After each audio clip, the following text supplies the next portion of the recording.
The invention of the Internet. Unlike technologies such as the light bulb or the telephone, the Internet has no single inventor. Instead, it has evolved over time. The Internet got its start in the United States more than 50 years ago as a government weapon in the Cold War. For years, scientists and researchers used it to communicate and share data with one another. Today, we use the Internet for almost everything, and for many people it would be impossible to imagine life without it. Contents: the Sputnik scare. The birth of the ARPANET. The network grows the World Wide Web. The Sputnik scare. On October 4, 1957, the Soviet Union launched the world's first man-made satellite into orbit. The satellite, known as Sputnik, did not do much.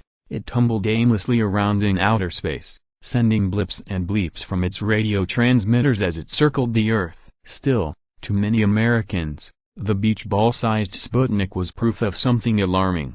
While the brightest scientists and engineers in the United States had been designing bigger cars and better television sets, it seemed, the Soviets had been focusing on less frivolous things, and they were going to win the Cold War because of it. Did you know? Today, almost 1/3 of the world's 6.8 billion people use the Internet regularly. After Sputnik's launch, many Americans began to think more seriously about science and technology. Schools added courses on subjects like chemistry, physics and calculus. Corporations took government grants and invested them in scientific research and development. And the federal government itself formed new agencies, such as the National Aeronautics and Space Administration, NASA, and the Department of Defense's Advanced Research Projects Agency, ARPA, to develop space-age technologies such as rockets, weapons and computers. The birth of the ARPANET. Scientists and military experts were especially concerned about what might happen in the event of a Soviet attack on the nation's telephone system.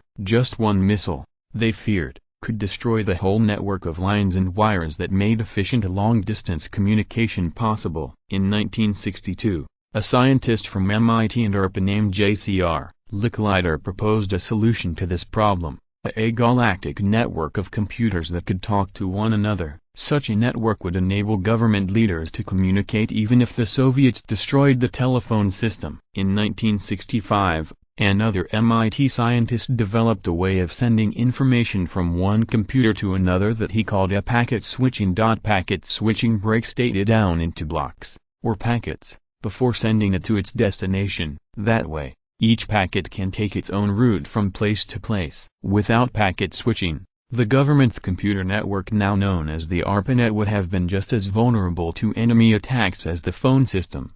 In 1969, ARPANET delivered its first message, i.e. node-to-node communication from one computer to another. The first computer was located in a research lab at UCLA and the second was at Stanford. Each one was the size of a small house. The message was short and simple, but it crashed the fledgling ARPA network anyway. The Stanford computer only received the node's first 2 letters. The network grows. By the end of 1969, just 4 computers were connected to the ARPANET, but the network grew steadily during the 1970s. In 1971, it added the University of Hawaii's ILO-NET, and 2 years later it added networks at London's University College and the Royal Radar Establishment in Norway. As packet-switched computer networks multiplied, however, it became more difficult for them to integrate into a single worldwide Internet. By the end of the 1970s, a computer scientist named Vinton Cerf had begun to solve this problem by developing a way for all of the computers on all of the world's many networks to communicate with one another. He called his invention a Transmission Control Protocol, or TCP. Later,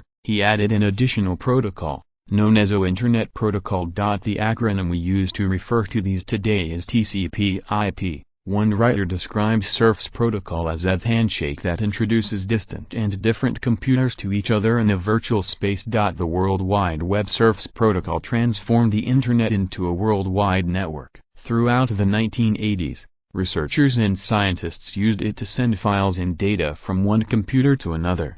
However, in 1991 the Internet changed again. That year, a computer programmer in Switzerland named Tim Berners-Lee introduced the World Wide Web, An internet that was not simply a way to send files from one place to another but was itself a web of information that anyone on the internet could retrieve. Berners-Lee created the internet that we know today. Since then, the internet has changed in many ways. In 1992, a group of students and researchers at the University of Illinois developed a sophisticated browser that they called Mosaic. It later became Netscape. Mosaic offered a user-friendly way to search the web.